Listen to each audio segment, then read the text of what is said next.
والله يدعو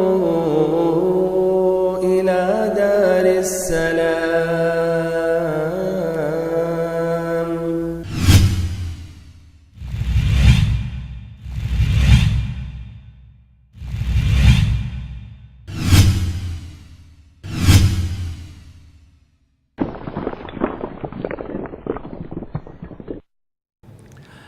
إن الحمد لله نحمده ونستعينه ونستغفره ونعوذ بالله من شرور أنفسنا ومن سيئات أعمالنا. من يهده الله فلا مضل له ومن يضلل فلا هادي له، وأشهد أن لا إله إلا الله وحده لا شريك له، وأشهد أن محمدًا عبده ورسوله. أما بعد، اللهم علمنا ما ينفعنا وانفعنا بما علمتنا وزدنا علما نافعا وعملا صالحا يا رب العالمين. اللهم إنا نسألك حبك وحب نبيك وحب العمل الذي يقربنا إلى حبك. اللهم اجعلنا هداة مهتدين لا ضالين ولا مضلين. ساری تعریفیں اللہ رب العالمین کے لیے اور مکمل ترین پورے طور پر درود و سلام اس ذات مقدسہ مبارکہ پر جن کو اللہ رب العزت نے اس دنیا میں رشد و ہدایت کے ساتھ رحمت للعالمین بنا کر بھیجا۔ واجب الاحترام بھائیوں، محترم ساتھیوں، عزیز بچوں اور ہماری ماؤں اور بہنوں، سابقہ درس میں نے غزوہ بدر کے بعد جو حالات تھے اس کا ذکر کیا، جو مختصراً میں نے یہ کہا کہ غزوہ بدر کے بعد 4 قسم کے لوگوں نے شدید دشمنی ظاہر کی اور ان کے دل میں غیظ و غضب بھرا، اور ایسے ہی غیظ و غضب اس قدر ان کے سینوں میں جلنے لگا جس طرح کی ہانڈی ابلنے لگتی ہے۔ وہ 4 قسم کے لوگ، نمبر 1 مشرکین تھے، نمبر 2 جن کو اپنے دینی، مذہبی اور اقتصادی وجود پر خطرہ تھا یعنی یہود، نمبر 3 منافقین، نمبر 4 بدو جو مدینے کے ارد گرد قریب میں رہتے تھے۔ پھر یہودیوں کے متعلق یہ بات واضح ہوئی کہ نبی پاک صلی اللہ علیہ وسلم نے پہلے سے ان کے ساتھ عہد و پیمان کیا تھا اور اس پر واضح طور پر کتاب بھی لکھی گئی، لیکن یہ اپنے پرانی عادت اور ایسے ہی اپنے حقیقی فطرت کے طرف پلٹنے لگے اور ایسے ہی غدر و خیانت کرنے کی کوشش کرنے لگے اور مسلمانوں کے درمیان فتنہ خلفشار پیدا کرنے لگے، جس کے متعلق ایک مثال شاس ابن ثابت کی ذکر کی گئی۔ ان تینوں قبائل میں یعنی یہود کے 3 قبائل میں سے یعنی بنو النضیر، بنو قریظہ اور بنو قینقاع میں سب سے زیادہ بدماش یہ بنو قینقاع تھے۔ یہ قبیلہ نے سب سے پہلے نبی صلی اللہ علیہ وسلم اور مسلمانوں سے عہد شکنی کی۔ یہ لوگ یہودیوں میں سب سے زیادہ طاقتور اور بہادر مانے جاتے تھے۔ ان کا محلہ مدینہ ہی کے اندر واقع تھا اور انہی کے نام سے وہ محلہ مشہور اور معروف تھا۔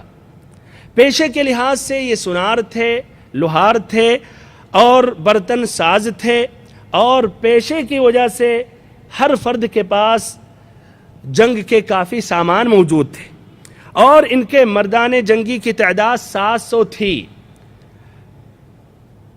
آپ صلی اللہ علیہ وسلم نے ان کو نصیحت کی، جس نصیحت کے بعد کہہ سکتے ہیں ایک اہم وجہ یا سبب بنی جنگ کے لیے، وہ یہ ہے جس طرح کی ابو داؤد نے اپنی کتاب السنن میں روایت کی حضرت ابن عباس رضی اللہ عنہما سے، اور یہ روایت صحیح ہے، ابن حجر نے حسن قرار دیا۔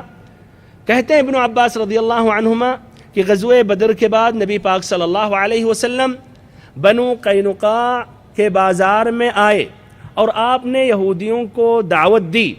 پھر آپ صلی اللہ علیہ وسلم نے ان کو نصیحت کی۔ آپ نے کہا یا معشر الیہود اسلموا قبل ان یصیبکم مثل ما اصاب قریشا یوم بدر، کہ اے یہودیوں کی جماعت، اسلام قبول کر لو اس سے پہلے کہ تم پر بھی ویسی ہی مار پڑے جیسے کہ قریش پر مار پڑی تھی بدر کے دن۔ تو انہوں نے کیا جواب دیا؟ کہا محمد صلی اللہ علیہ وسلم تمہیں اس بنا پر غرور یا خود فریبی میں مبتلا نہیں ہونا چاہیے کہ آپ نے کچھ نادانوں سے اور کچھ جاہلوں سے، ان پڑھوں سے مقابلہ کیا، ان سے آپ نے جنگ کی، پھر ان سبھی کو آپ نے مار لیا۔ یاد رکھیں کہ اگر تمہاری لڑائی ہم سے ہو گئی تو پتہ چل جائے گا کہ ہم مرد ہیں اور ہمارے جیسے لوگوں سے تمہیں پالا نہ پڑا ہوگا۔ جواب دیکھیے بھائیو، جس میں واضح وہ جو زہر پیے ہوئے تھے اور غیظ و غضب سے جو اندر ہی اندر تڑپ رہے تھے، حقیقت میں انہوں نے ظاہر کیا، اور ان کے اس خطاب میں کھلم کھلا واضح طور پر اعلان جنگ تھا۔ لیکن تب بھی نبی پاک صلی اللہ علیہ وسلم نے درگزر کیا اور ان کی یہ بات کو آپ نے توجہ نہیں دی، ان کی اس بات پر توجہ نہیں دی، اور آپ صلی اللہ علیہ وسلم نے اپنا غصہ پی لیا۔ صحابہ کرام نے بھی صبر کیا اور وہاں سے واپس ہو گئے۔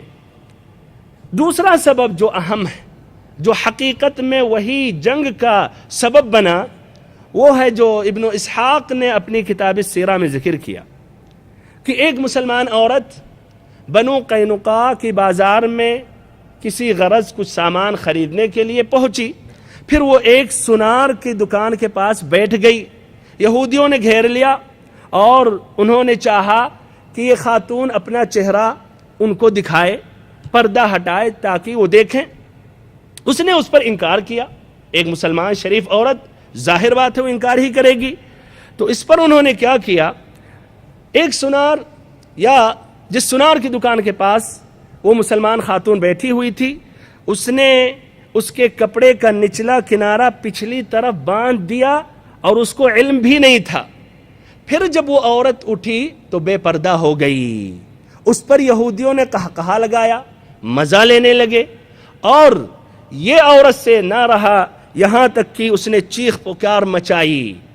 یہ آواز، یہ خبر قریب ہی میں ایک مسلمان تھا، اس کو پہنچی تو وہ بھی غصے میں آ گیا۔ غیرت کا مسئلہ تھا، اس نے اس سنار پر حملہ کر دیا، پھر اس کو قتل کر دیا۔ یہودیوں ہی کی یہ مارکیٹ اور بازار تھی، یہودیوں کی تعداد زیادہ تھی، انہوں نے اس مسلمان کو گھیر لیا، پھر انہوں نے مل کے اس مسلمان کو قتل کر دیا۔ پھر یہ خبر پہنچی وہ مسلمان کے قبیلے میں، خاندان میں، انہوں نے شور مچایا۔ بہرحال بات پہنچی نبی پاک صلی اللہ علیہ وسلم تک، اور اس کے بعد رسول اللہ صلی اللہ علیہ وسلم کے صبر کا پیمانہ لبریز ہو گیا، اور آپ صلی اللہ علیہ وسلم نے ابو لبابہ ابن عبد المنذر کو مدینہ کی ذمہ داری سونپی اور حمزہ ابن عبد المطلب کو پرچم دیا، اور آپ نے بنو قینقاع کے محلے کا رخ کیا۔ جب وہاں پہنچے تو یہ یہودی جو اتنی بڑی بڑی باتیں کرتے تھے کہ آپ کا مقابلہ اگر ہم سے ہوا تو آپ کو معلوم ہوگا کہ ہم مرد ہیں، اور ایسے لوگوں سے آپ کا پالا نہیں پڑا تھا، لیکن یہاں کیفیت کچھ اور نظر آ رہی ہے۔ جیسے ہی ان کو پتا چلا کہ محمد صلی اللہ علیہ وسلم اپنے ساتھیوں کے ساتھ ان پر حملہ کرنے کے لیے آ رہے ہیں تو وہ قلعہ بند ہو گئے، اندر ہی چھپ گئے، اندر ہی بیٹھ گئے، مقابلہ کی جرأت نہیں۔ آپ صلی اللہ علیہ وسلم نے ان سبھی کا حصار کیا، اور شدت سے آپ نے حصار کیا، اور یہ حصار آپ نے جاری رکھا مسلسل 15 دن تک۔ یہ واقعہ کی ابتدا جمعہ کے دن 15 شوال سن 2 ہجری کا ہے، اور 15 دن تک یہ حصار جاری رہا، یعنی یکم ذی القعدہ سن 2 ہجری کو ختم ہوا۔ اس کے بعد اللہ تعالیٰ نے ان کے دلوں پر رعب اور خوف طاری کیا، جس کی وجہ سے انہوں نے اپنا ہتھیار ڈال دیا، اور انہوں نے اپنی مال و جان اور آل و عیال اور عورتوں کے متعلق نبی صلی اللہ علیہ وسلم کا فیصلہ لینے کے لیے، یا نبی پاک صلی اللہ علیہ وسلم جو فیصلہ کریں گے اس پر انہوں نے رضامندی ظاہر کی کہ آپ صلی اللہ علیہ وسلم جو فیصلہ کریں گے ہمیں منظور ہے۔ اس کے بعد آپ صلی اللہ علیہ وسلم نے حکم دیا اور سب کو باندھا گیا۔ یہ وہی وقت ہے جب عبداللہ ابن ابی نے اپنا منافقانہ کردار ادا کیا، نہایت الحاح اور اصرار کے ساتھ نبی صلی اللہ علیہ وسلم سے کہا کہ آپ ان کے متعلق معافی کا حکم صادر فرمائیں، اور آ کے کہنے لگا کہ محمد صلی اللہ علیہ وسلم، اے محمد صلی اللہ علیہ وسلم، میرے معاہدین کے بارے میں احسان کیجیے۔ یہ خزرج کے معاہدین تھے، بنو قینقاع۔ آپ صلی اللہ علیہ وسلم نے تاخیر کی، پھر اس کے بعد اصرار کے ساتھ دہراتے ہوئے اس نے کہا کہ آپ ہمارے معاہدین کے بارے میں احسان کیجئے۔ آپ صلی اللہ علیہ وسلم نے رخ پھیر لیا، تو اس کے بعد اس کمبخت نے نبی پاک صلی اللہ علیہ وسلم کے گریبان میں اپنا ہاتھ ڈال دیا۔ آپ صلی اللہ علیہ وسلم نے کہا ارسلنی، مجھے چھوڑ دو، اور آپ صلی اللہ علیہ وسلم پر غصہ طاری ہوا، یہاں تک کہ صحابہ کرام نے دیکھا اور احساس کیا۔ پھر آپ نے کہا ویحک ارسلنی، افسوس ہے تم پر، مجھے چھوڑ دو۔ اس نے کہا نہیں واللہ، آپ کو میں نہیں چھوڑوں گا یہاں تک کہ آپ میرے معاہدین کے بارے میں احسان فرما دیں۔ 400 کھلے جسم کے جوان اور 300 زرہ پوش جنہوں نے مجھے سرخ و سیاہ سے بچا لیا ہے، آپ انہیں ایک ہی صبح میں کاٹ کر رکھ دیں گے؟ واللہ میں اس زمانے کی گردش کا خطرہ محسوس کر رہا ہوں۔ بہرحال آپ صلی اللہ علیہ وسلم نے اس کی بات کی رعایت کی اور رعایت کا معاملہ کیا، اور آپ صلی اللہ علیہ وسلم کی سیاسی مہارت بھی ظاہر ہو رہی ہے کہ شاید یہ منافق اپنا دل دھل لے اور پکا اور سچا مسلمان ہو جائے۔ پھر ایسے ہی ساتھ ساتھ یہ بھی خطرہ تھا، اس لیے ابھی عن قریب مسلمان ہوا یا اسلام کا دعویٰ کیا، بظاہر مسلمان ہوا، ممکن تھا کہ آپس میں فتنہ ہو جائے، کچھ لوگ اس کے طرف مائل ہو جائیں۔ اور ابھی قریب ہی کا واقعہ تھا، شاس ابن ثابت یہودی نے جب ان دونوں کے درمیان ایک نوجوان یہودی کو بھیجا جس کے وجہ سے قریب تھا کہ اوس و خزرج آپس میں لڑ جائیں، اسی لیے آپ صلی اللہ علیہ وسلم نے مصلحت یہی سمجھی کہ رعایت ہی اپنانا چاہیے ان کے ساتھ۔ اس طرح آپ صلی اللہ علیہ وسلم نے ان سب کی جان بخشی کر دی، لیکن آپ نے کہا کہ یہ مدینہ میں نہیں رہ سکتے، ان کو جلا وطن ہونا پڑے گا، ان کو وطن سے مدینہ سے باہر نکلنا ہوگا، آپ صلی اللہ علیہ وسلم کے پڑوس میں نہ رہ سکیں گے۔ بہرحال اس طرح وہ شام کے طرف ازرعات کے علاقے کے طرف چلے گئے، اور تھوڑے ہی عرصے میں ان کے کئی آدمی کا انتقال ہو گیا، اور ان کے نکلنے کے بعد، ان کے جانے کے بعد مسلمانوں نے ان کے اموال ضبط کر لیے۔ ایسے یہودیوں میں جو سب سے سرکش یہودی تھا، جو مسلمانوں کا شدید دشمن تھا اور کافی مالدار تھا اور شاعر بھی تھا، جس کی وجہ سے نبی صلی اللہ علیہ وسلم کی اور صحابہ کرام کی ہجو کرتا تھا، ان کی مذمت اور قدح کیا کرتا تھا، اور مسلمانوں کی عورتوں کے متعلق غزلیہ اشعار کہا کرتا تھا، اور اس کے بالمقابل مشرکین کفار مکہ کی مدح کرتا تھا اور جنگ کے لیے ان کو ابھارتا تھا اور ان کو بھڑکاتا تھا۔ بلکہ یہ خود غزوہ بدر کے بعد مکہ پہنچا اور مشرکوں سے اس نے ملاقات کی اور اشعار سنا کر بھڑکانے لگا، ابھارنے لگا جنگ کے لیے۔ اور یہ شخص، یہ یہودی کا نام، اس یہودی کا نام کعب ابن اشرف تھا۔ ابو سفیان اور مشرکین نے اسی دوران سفر جب مکہ پہنچا تو انہوں نے اس سے ملاقات کی اور سوال کیا، کہا کہ ہمارا دین تمہارے نزدیک زیادہ پسندیدہ ہے یا محمد صلی اللہ علیہ وسلم اور ان کے ساتھیوں کا؟ اور ہم دونوں فریقوں میں سے کون سا فریق زیادہ ہدایت یافتہ ہے؟ تو اس کمبخت نے کیا جواب دیا کہ تم لوگ زیادہ ہدایت یافتہ ہو، تم لوگ ان سے زیادہ ہدایت یافتہ ہو اور افضل ہو۔ اس کے متعلق رب العزت نے قرآن مجید کی آیت کریمہ نازل کی، فرمایا رب العزت نے ألم تر إلى الذين أوتوا نصيبا من الكتاب يؤمنون بالجبت والطاغوت ويقولون للذين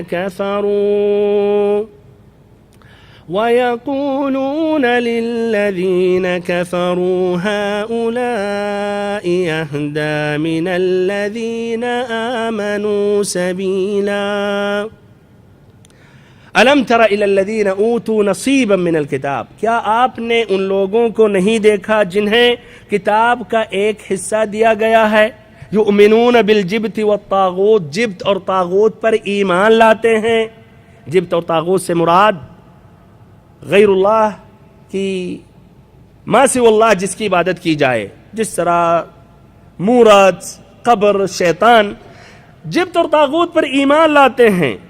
وَيَقُولُونَ لِلَّذِينَ كَفَرُوا، اور کافروں سے کہتے ہیں کہ یہ لوگ مؤمنوں سے اہدی من الذین آمنوا سبیلا، وَيَقُولُونَ لِلَّذِينَ كَفَرُوا هَؤُلَاءِ أَهْدَى مِنَ الَّذِينَ آمَنُوا سَبِيلًا، اور کافروں سے کہتے ہیں کہ یہ لوگ مؤمنوں سے بڑھ کر ہدایت یافتہ ہیں۔ بہرحال آپ صلی اللہ علیہ وسلم جب اس سے کافی تنگ آ گئے اور اس کی اذیتیں پھیلنے لگیں اور کافی مسلمانوں کو تکلیف دینے لگا وہ شخص، تو آپ صلی اللہ علیہ وسلم نے کہا کہ کون ہے جو اس شخص کو راستے سے ہٹا دے اور اس کا کام پورا کر دے۔ اس طرح کچھ صحابہ کرام نے اپنی خدمات پیش کیے، جو محمد ابن مسلمہ تھے، عباد بن بشر، ابو نائلہ، حارث بن اوس، اور ایسے ہی ابو عبس ابن جبر۔ المہم قصہ طویل ہے۔ انہوں نے اس سے جا کر ملنے کے بعد انہوں نے ایک حیلہ اپنایا، اس کے بعد اس شخص کو قتل کر دیا، اور ایسے مسلمانوں کو اس کے شر سے راحت مل گئی۔ وقت کا لحاظ کرتے ہوئے اس لیے ہمارا موضوع کافی طویل نہ ہو، ہماری پوری کوشش ہے کہ یہ نبی پاک صلی اللہ علیہ وسلم کی سیرت مبارکہ 63 درس پر مکمل ہو جائے، اسی لیے بہت سے موضوعات کو چھوڑنا ہی پڑے گا اور کافی تفصیل سے وہ بات نہیں کر سکتے۔ بہرحال غزوہ بدر اور غزوہ احد کے درمیان کچھ اور غزوات پیش ہوئے اور کچھ سرایا نبی پاک صلی اللہ علیہ وسلم نے بھیجا، اس میں نہایت اختصار کے ساتھ ذکر کر رہا ہوں غزوہ سویق۔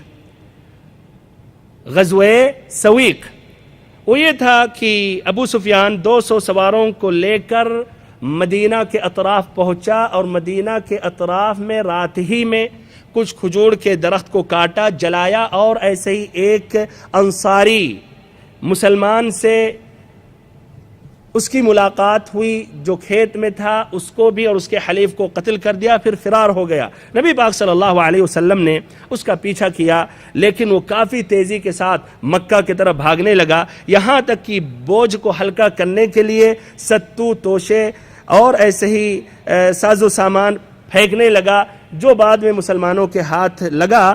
یہ واقعہ ذی الحجہ سن 2 ہجری کا تھا۔ اب اس کے بعد غزوہ بدر کے بعد جو سب سے عظیم غزوہ واقع ہوا، جس غزوے کی ابتدا میں پہل میں مسلمان غالب ہو رہے تھے اور قریب تھا کہ مکمل طور پر اعلان کیا جائے کہ یہ مسلمان کو فتح مبین حاصل ہوئی، اور اس کے بالمقابل دوبارہ مشرکوں کو شکست فاش لاحق ہوئی، لیکن بہت ہی معمولی ہی فاصلہ باقی تھا کہ چند مسلمانوں کی ایک معمولی سی غلطی کی وجہ سے، بلکہ معمولی سی نبی پاک صلی اللہ علیہ وسلم کی مخالفت کی وجہ سے فتح مبین کی جگہ پر ایسے ہی جیت کے بدلے میں شکست کا سامنا کرنا پڑا۔ یہ غزوہ ہے غزوہ احد۔ یہ غزوہ احد کا 2 اہم سبب ہے۔ پہلا سبب کہ غزوہ بدر میں مشرکوں کو شکست فاش اور شرمناک ہزیمت ملی، لاحق ہوئی، اور اس میں ان کے بڑے بڑے افراد، بڑے بڑے اشراف مارے گئے، کاٹے گئے، جس کی وجہ سے غیظ و غضب سے اندر ہی اندر کھول رہے تھے۔ تو اس غزوے کا مقصد واضح ہے کہ بدلہ لینا تھا، انتقام لینا تھا، اور ساتھ ہی ساتھ قریش کا جو ایک مقام و منزلت تھا پورے عرب میں کہ یہ اللہ کے گھر والے ہیں، حقیقت میں وہ مقام کچھ ہل گیا تھا اور ایسے ہی وہ مقام گھٹ گیا تھا، تو اپنا وہ مقام دوبارہ واپس لوٹانا چاہ رہے تھے۔ دوسرا سبب یہ تھا کہ یہ مسلمان ان کے تجارتی قافلے کے لیے ایک رکاوٹ اور ایک خطرہ بنے پڑے ہوئے ہیں، اور امن و سکون کے ساتھ ان کا قافلہ شام نہ جا سکتا ہے، نہ امن و سکون کے ساتھ واپس ہو سکتا ہے۔ اسی لیے مقصد تھا کہ مسلمانوں کو ختم کر دیا جائے تاکہ ان کو راحت اور سکون مل جائے، اور نہایت ہی امن و سکون کے ساتھ اس طرح ان کا قافلہ آتا جاتا رہے۔ بہرحال انہوں نے یہ متفقہ فیصلہ کیا کہ مسلمانوں سے ایک بھرپور جنگ لڑ کر اپنا کلیجہ ٹھنڈا کریں اور اپنے جذبہ غیظ و غضب کو تسکین دیں، اور غزوہ بدر کے بعد ہی سے انہوں نے تیاری بھی شروع کر دی۔ اس معاملے میں سرداران قریش میں جو سب سے زیادہ پرجوش تھے وہ ابو جہل کا لڑکا عکرمہ، ایسے ہی امیہ ابن خلف کا لڑکا صفوان، اور ایسے ہی عبداللہ ابن ربیعہ اور ابو سفیان ابن حرب۔ سب سے پہلا کام جو انہوں نے کیا اس جنگ کی تیاری کے لیے کہ انہوں نے ابو سفیان کا وہ قافلہ، وہ تجارتی قافلہ جو غزوہ بدر کا سبب تھا اور وہ ابو سفیان بچا کر مکہ لے آیا تھا، انہوں نے سب سے پہلے اس کا سارا مال جنگی اخراجات کے لیے روک لیا۔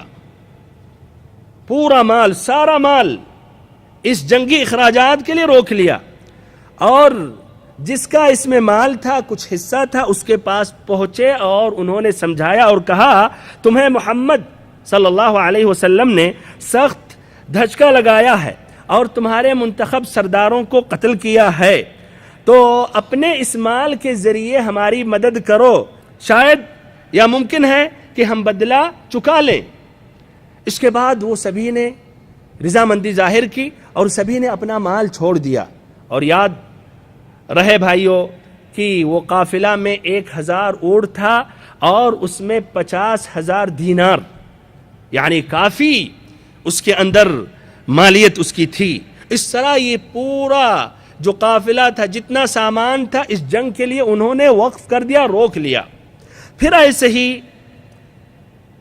اللہ تعالیٰ نے ان کے متعلق یہ آیت کریمہ نازل کی، فرمایا ان الذين كفروا ينفقون اموالهم ليصدوا عن سبيل الله فسينفقونها ثم تكون عليهم حسرة ثم يغلبون والذين كفروا إلى جهنم يحشرون۔ یعنی یہ کافر اپنا مال خرچ کرتے ہیں اللہ کے راہ سے روکنے کے لیے، فَسَيُنْفِقُونَهَا، تو یہ خرچ کریں گے، ثُمَّ تَكُونُ عَلَيْهِمْ حَسْرَةٌ، پھر اس کے بعد ان کے لیے باعث حسرت ہوگا، ثُمَّ يُغْلَبُونَ، پھر مغلوب ہوں گے، وَالَّذِينَ كَفَرُوا إِلَى جَهَنَّمَ يُحْشَرُونَ، اور کافر یہ جہنم کی طرف ہاکے جائیں گے۔ پھر اس کے بعد انہوں نے رضاکارانہ جنگی خدمات کا دروازہ کھول دیا کہ احابیش اور کنانہ اور اہل تہامہ میں سے جو ان کے ساتھ مل کر نبی صلی اللہ علیہ وسلم سے اور مسلمانوں سے جنگ کرنا چاہتا ہے تو وہ قریش کے ساتھ شامل ہو جائے، قریش کے جھنڈے تلے جمع ہو جائے۔ اس طرح ان کی تعداد میں کافی اضافہ ہوا، اور بہت سے لوگ جو مسلمانوں سے دشمنی رکھتے تھے نبی صلی اللہ علیہ وسلم سے خصوصاً، یہ ان کے ساتھ شامل ہوئے۔ ایسے ہی انہوں نے شاعروں سے بھی مدد لی، شاعروں کو بھی اپنے ساتھ رکھا تاکہ یہ مختلف قبائل کو جنگ کے لیے ابھاریں، اور ہم جانتے ہیں شعر اور شاعری کا کتنا گہرا اثر ہوتا تھا ان عربوں پر۔ اس طرح انہوں نے ابو عزہ جمحی شاعر کو بھی اپنے ساتھ شامل کیا۔ یاد رہے کہ ابو عزہ جمحی یہ غزوہ بدر میں مسلمانوں نے قید کیا تھا، اور نبی صلی اللہ علیہ وسلم کے سامنے جب آیا تو رونے لگا اور اپنی بچیوں کے بارے میں ذکر کرنے لگا کہ ہماری بچیاں ضائع ہو جائیں گی۔ آپ صلی اللہ علیہ وسلم نے رحم کھایا اور اس کو چھوڑ دیا بلا فدیہ، بغیر کچھ لیے ہوئے بغیر معاوضہ. لیکن صفوان ابن امیہ نے آ کر اس سے کہا کہ آپ ہمارے ساتھ رہیں اور شعر کے ذریعے لوگوں کو ابھاریں. اگر آپ صحیح سلامت واپس ہو گئے تو آپ کو ہم مالا مال کر دیں گے، اور اگر قتل ہو گئے تو آپ کی جو بچیاں ہیں ہم ان کی کفالت کریں گے. بہرحال اس طرح جو نبی صلی اللہ علیہ وسلم سے اس نے عہد و پیمان کیا تھا، اس لیے کہ نبی صلی اللہ علیہ وسلم نے اس شرط پر بلا فدیہ چھوڑا، اس شرط پر نبی صلی اللہ علیہ وسلم نے بلا فدیہ چھوڑا تھا کہ مسلمانوں کے خلاف جنگ نہیں کرے گا. لیکن اس عہد و پیمان کو پیر کے پیچھے پھینکتے ہوئے اس طرح سرگرم ہو گیا اور اپنے اشعار کے ذریعے قبائل کو ابھارنے لگا. ایسے ہی ایک دوسرا شاعر تھا مسافع بن عبد مناف جمحی، یہ بھی ایسے ہی قبائل کو ابھارنے لگا. المہم بھائیوں اور بہنوں، مکمل 1 سال کی تیاری، 1 سال کی محنت، 1 سال کی جد و جہد کے بعد قریش کی تیاری مکمل ہو گئی، اور قریش کے افراد کے ساتھ اور جو قبائل کے افراد شامل ہوئے تھے، اس طرح ان کی تعداد 3000 ہو گئی. 3000 تصور کیجئے، غزوہ بدر میں 950 تھے، اور اس غزوے میں 1 سال کے اندر 2000 کا اضافہ ہوا. اور ایسے ہی انہوں نے اپنے ساتھ کچھ عورتوں کو بھی شامل کیا، جن کی تعداد بتائی جاتی ہے 15، اور کہا جاتا ہے 14، اور کہا جاتا ہے اس سے کم. کیوں؟ اس لیے کہ مردوں کو ذرا شرم و حیا آئے، اور اگر کوئی خوف سے، ڈر کی وجہ سے بھاگنا چاہ رہا ہے تو کم سے کم عورتوں کا تو لحاظ کرے. اس طرح 15 عورتیں بھی شامل تھیں. ایسے ہی سواری کے لیے 3000 اونٹ تھے، ایسے ہی 200 گھوڑے تھے، اور ایک دوسرا قول ہے کہ صرف 100 گھوڑے تھے. اور ان گھوڑوں کو تازہ دم رکھنے کے لیے کوئی سوار نہیں ہوا، یعنی مکہ سے مدینہ تک پہنچ گئے، گھوڑوں پر کوئی سوار نہیں ہوا. کیوں؟ اس لیے تازہ دم رہیں میدان جنگ میں لڑنے کے وقت. ایسے ہی حفاظتی ہتھیاروں میں 700 زرہیں تھیں، اور ان کا سپہ سالار ابو سفیان تھا. ایسے ہی رسالے کی کمان کے لیے خالد بن ولید کو مقرر کیا گیا، اور عکرمہ ابن ابی جہل کو ان کا معاون بنایا گیا. پرچم اور جھنڈا یہ دستور کے مطابق قبیلے بنو عبد الدار کو دیا گیا.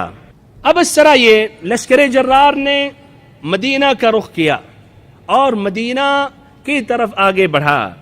ادھر العباس ابن عبد المطلب، نبی پاک صلی اللہ علیہ وسلم کے چچا، قریش کی اس ساری نقل و حرکت پر نظر رکھ رہے تھے اور گہرائی سے مطالعہ کر رہے تھے. جب یہ لشکر حرکت میں آیا تو انہوں نے نبی پاک صلی اللہ علیہ وسلم کی طرف ایک خط لکھا، جس میں ساری تفصیلات سے نبی صلی اللہ علیہ وسلم کو آگاہ کیا. اور العباس کا جو قاصد تھا نہایت ہی پھرتیلا ثابت ہوا. تصور کیجئے کہ 500 کی مسافت مکہ سے مدینہ 3 دن میں اس نے طے کیا، اور جا کر نبی صلی اللہ علیہ وسلم سے ملا، اور وہ خط نبی صلی اللہ علیہ وسلم کو دیا. اس وقت آپ صلی اللہ علیہ وسلم مسجد قباء میں تشریف لائے ہوئے تھے. ابیہ ابن کعب رضی اللہ عنہ نے یہ خط پڑھ کر سنایا. آپ صلی اللہ علیہ وسلم نے کہا رازداری برتنا. اس کے بعد جھٹ تیزی سے آپ صلی اللہ علیہ وسلم مدینہ واپس ہوئے، اور ایسے ہی قائدین مہاجرین اور انصار کے ساتھ آپ نے مشورہ کیا. اس کے بعد بھائیوں مدینے میں ایمرجنسی کی کیفیت پیدا ہو گئی، اور ہتھیار لے کر اب یہ مسلمانوں کا آنا جانا رہا. کہیں بھی چلتے پھرتے ہتھیار کے ساتھ، یہاں تک کہ نماز میں بھی ہتھیار لے کر نماز پڑھتے تھے. اور نبی صلی اللہ علیہ وسلم کی حفاظت کے لیے سعد بن معاذ، اسید بن حضیر، سعد ابن عبادہ رات رات پہرا دینے لگے. آپ صلی اللہ علیہ وسلم کے دروازے پر کھڑے رہتے یہاں تک صبح ہو جاتی. اور ایسے ہی کچھ اور دستے کو مدینے میں داخلے کے مختلف راستوں پر تعینات کے لیے مقرر کیا گیا. ایسے ہی کچھ دستوں کو بھیجا گیا کہ دشمن کے بارے میں کچھ خبریں یا ان کے حالات یا ان کے آنے کے بارے میں مسلمانوں کو اطلاع دیں۔ ادھر بھائیوں، مکی لشکر نے شاہ راستہ وہ عام راستہ اختیار کر کے مدینہ کا رخ کر کے چلا جا رہا تھا اور مدینہ کے قریب آ رہا تھا، پہنچ رہا تھا۔ جب ابوا کے قریب پہنچا تو ابو سفیان کی بیوی ہند بنت عتبہ نے یہ تجویز پیش کی کہ نبی پاک صلی اللہ علیہ وسلم کی والدہ کی قبر یہیں ہے، اس قبر کو اکھیڑ دی جائے، لیکن قائدین لشکر نے یہ تجویز کو پسند نہیں کیا اور کہا اس کے سنگین نتائج بھی نکل سکتے۔ بہرحال یہ لشکر آگے بڑھتا چلا گیا، یہاں تک کہ وادی عقیق کو پار کیا، آگے بڑھا، یہاں تک کہ کوہ احد کے قریب عینین نامی ایک مقام پر جو مدینے کے شمال میں وادی قنات کے کنارے ایک بنجر زمین ہے، اس پر اس نے پڑاؤ ڈالا۔ یہ واقعہ جمعہ 6 شوال سن 3 ہجری کا ہے۔ ادھر نبی پاک صلی اللہ علیہ وسلم کو مکہ کے اس لشکر کو پہنچنے سے ایک ہفتہ پہلے ہی علم ہو گیا تھا۔ آپ صلی اللہ علیہ وسلم صحابہ کرام سے مشورہ لینے لگے اور آپ نے ایک خواب بھی دیکھا تھا، وہ خواب بھی آپ صلی اللہ علیہ وسلم نے صحابہ کرام کو سنایا۔ آپ نے کہا، واللہ میں نے ایک بھلی چیز دیکھی، میں نے خواب میں یہ دیکھا کہ کچھ گائیں ذبح کی جا رہی ہیں اور میں نے دیکھا کہ میری تلوار کے سرے پر کچھ شکستگی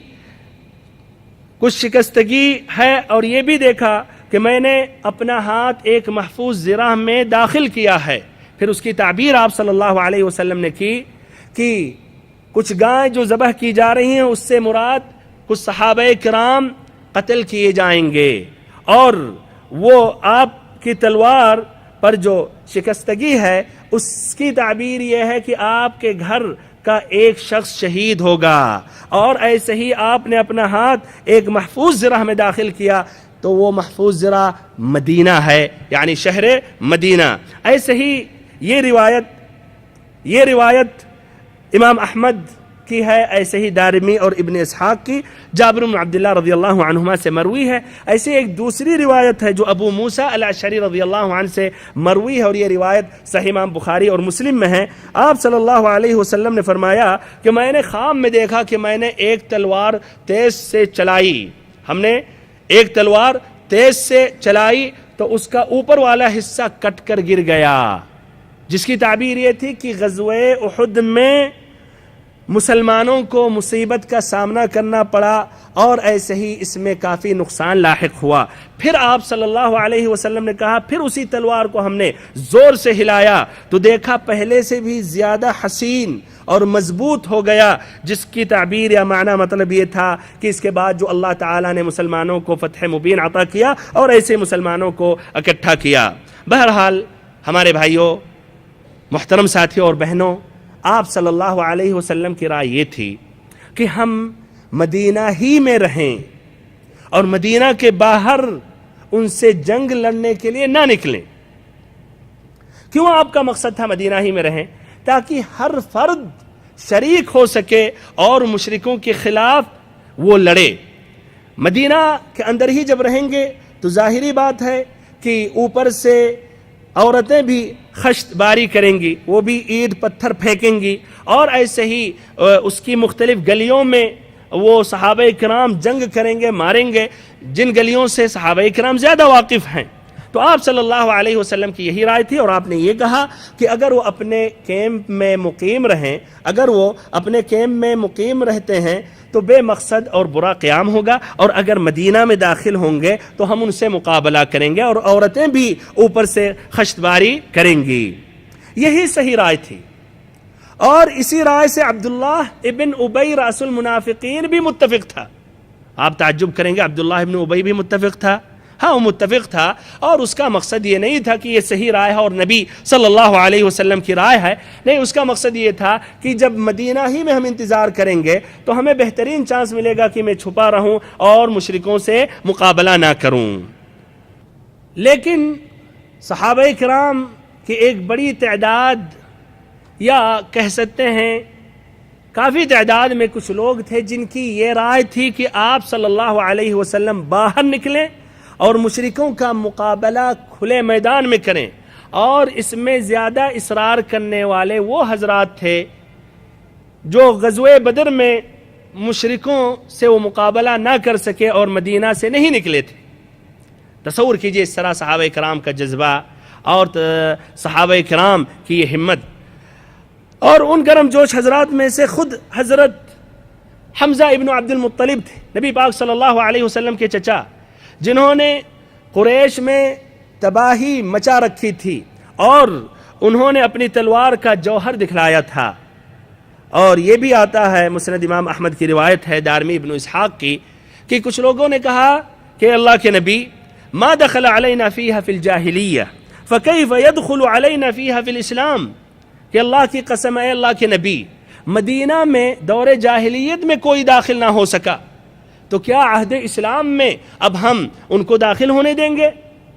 بہرحال نبی پاک صلی اللہ علیہ وسلم نے ان لوگوں کے اصرار کے سامنے اپنی رائے ترک کر دی، اور آخری فیصلہ یہی ہوا کہ مدینے سے باہر نکل کر کھلے میدان میں ان سے جنگ کیا جائے گا، اور ایسے ہی کھلے میدان میں معرکہ آرائی کی جائے گی۔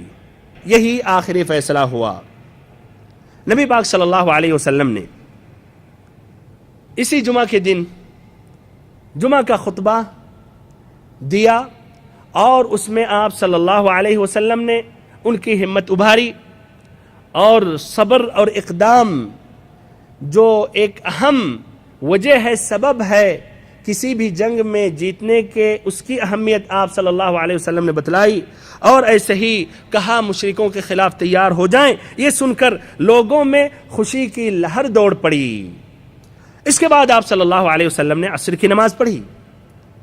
عصر کی نماز تک سارے لوگ جمع ہو گئے تھے، یہاں تک کہ عوالی سے بھی، یعنی بالائے مدینہ سے بھی وہ لوگ وہاں کے باشندے پہنچ گئے تھے اور نبی صلی اللہ علیہ وسلم کے مسجد میں آ چکے تھے۔ اس کے بعد آپ صلی اللہ علیہ وسلم گھر میں داخل ہوئے، آپ کے ساتھ حضرت ابو بکر رضی اللہ عنہ تھے، ایسے ہی حضرت عمر رضی اللہ عنہ تھے۔ انہوں نے آپ صلی اللہ علیہ وسلم کو عمامہ پہنایا، پھر ایسے ہی لباس پہنایا، پھر آپ صلی اللہ علیہ وسلم نے 2 زرہیں پہنی، ایک نیچے اور ایک اوپر، پھر تلوار حمائل کی اور ہتھیار سے آراستہ ہو کر لوگوں کے سامنے آپ نے تشریف لایا۔ لوگ آپ کا انتظار کر رہے تھے۔ اسی دوران اسید بن حضیر اور سعد ابن معاذ رضی اللہ عنہما نے لوگوں سے کہا کہ تم لوگوں نے نبی صلی اللہ علیہ وسلم کو میدان میں نکلنے پر زبردستی آمادہ کیا ہے، لہذا اس معاملے کو نبی پاک صلی اللہ علیہ وسلم کے حوالے کر دو۔ آپ صلی اللہ علیہ وسلم کی جو رائے ہوگی اسی رائے کو ہم سبھی پسند کر لیں۔ المہم انہوں نے ندامت ظاہر کی اور ندامت محسوس کی، پھر آ کے کہنے لگے اللہ کے نبی صلی اللہ علیہ وسلم، ہم نے آپ کی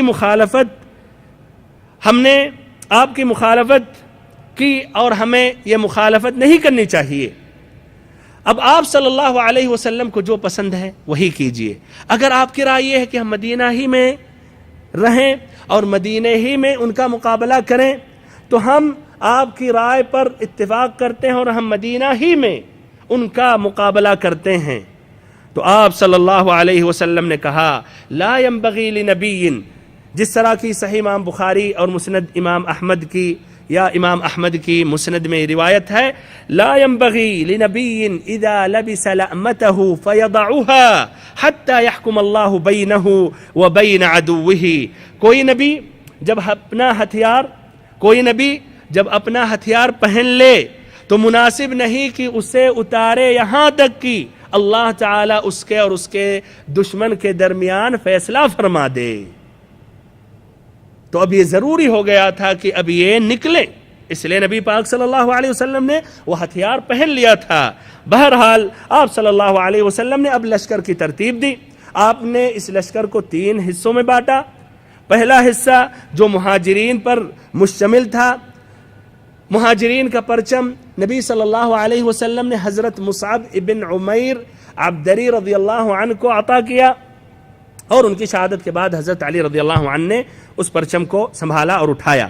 ایسے ہی دوسرا دستہ قبیلہ اوس پر مشتمل تھا، اس کا علم پرچم حضرت اسید ابن حضیر رضی اللہ عنہ کو دیا۔ ایسے ہی تیسرا دستہ قبیلہ خزرج پر مشتمل تھا، اس کا پرچم نبی صلی اللہ علیہ وسلم نے حضرت حباب ابن منذر رضی اللہ عنہ کو عطا کیا۔ اس طرح یہ لشکر کی تعداد 1000 تک پہنچ گئی، اور اس کے بالمقابل کتنے ہیں؟ 3000، جن میں 100 زرہ پوش تھے، صرف 100 زرہ پوش، اور 900 کھلے جسم جنگ کرنے کے لیے آگے بڑھے۔ اور کہا جاتا ہے کہ ان کے ساتھ 50 گھوڑے تھے، یعنی 50 شہسوار تھے، لیکن صحیح بات یہی ہے، جس بات کی ترجیح ابن حجر نے کی ہے، کہ اس غزوے میں ایک گھوڑے بھی نہیں تھے، کوئی بھی شہسوار نہیں تھا۔ نبی پاک صلی اللہ علیہ وسلم نے مدینہ میں 5 وقت کی نماز کی امامت کے لیے حضرت عبداللہ ابن ام مکتوم کو مقرر کیا، اور پھر ایسے ہی آپ صلی اللہ علیہ وسلم نے کوچ کا اعلان فرمایا، اور لشکر نے شمال کا رخ کیا۔ سعد بن معاذ اور سعد بن عبادہ زرہ پہنے ہوئے نبی پاک صلی اللہ علیہ وسلم کے آگے آگے چل رہے تھے۔ پھر یہ لشکر جب ثنیۃ الوداع تک پہنچا تو وہاں دیکھا کہ ایک دستہ دور سے نظر آ رہا ہے جو عمدہ ہتھیار پہنے ہوئے تھا، اور اس لشکر سے الگ تھلگ تھا۔ آپ صلی اللہ علیہ وسلم نے پوچھا کہ وہ کون لوگ ہیں؟ تو کہا یہ خزرج کے حلیف بنو قینقاع ہیں، یہود کا وہ قبیلہ بنو قینقاع۔ آپ صلی اللہ علیہ وسلم نے کہا کہ کیا وہ لوگ مسلمان ہو گئے؟ تو کہا نہیں، مسلمان نہیں ہوئے۔ تو آپ نے فرمایا فَإِنَّا لَا نَسْتَعِينُ بِالْمُشْرِكِينَ عَلَى الْمُشْرِكِينَ، کہ ہم مشرکوں سے دوسرے مشرکوں پر ہم مدد نہیں چاہتے ہیں، نہ ہم مدد لیں گے۔ ایک مشرک سے دوسرے مشرک سے ہم مدد نہیں لیں گے۔ اور پھر اس طرح آپ صلی اللہ علیہ وسلم نے ان کو رد کیا۔ ہمارے بھائی اور محترم ساتھیوں، شاید یہ تشویش ذہن میں آئے کہ بنو قینقاع کے یہ لوگ تھے، اور یہ روایت طبقات ابن سعد میں ہے۔ اگر یہ بنو قینقاع کے تھے تو ابھی یہ گزرا کہ شوال سن 2 ہجری میں نبی پاک صلی اللہ علیہ وسلم نے ان سے آپ نے جنگ کی، اور ان کو باہر نکالا گیا، اور وہ ازرعات شام تک پہنچے۔ تو یہ کس طرح کی دوبارہ بنو قینقاع کی یہ جماعت یا ان کا ایک دستہ نکلا تھا مسلمانوں کے ساتھ لڑنے کے لیے، ان کا سپورٹ کرنے کے لیے؟ تو اس کے جواب میں یہ ہو سکتا ہے کہ واللہ اعلم، اگر یہ روایت صحیح ہے تو بنو قینقاع کے ساتھ یہ جو جنگ ہوئی یہ غزوہ احد کے بعد ہوئی۔ اگر یہ واقعہ صحیح ہے تو غزوہ بنو قینقاع غزوہ بدر کے بعد نہیں واقع ہوا، بلکہ غزوہ احد کے بعد۔ اب ہم اپنی بات یہاں ہم ختم کر رہے ہیں۔ اللہ تعالیٰ سے آخری میں ہم دعا کرتے ہیں کہ اللہ تعالیٰ ہم سبھی کو علم نافع عطا کرے، اور ہم سبھی کو سچا اور پکا مسلمان بنائے، اور ہم سبھی کو نبی پاک صلی اللہ علیہ وسلم کے سیدھے اور واضح راستے پر چلائے۔ وصلی اللہ وسلم وبارک وانعم علی عبدک ورسولک محمد۔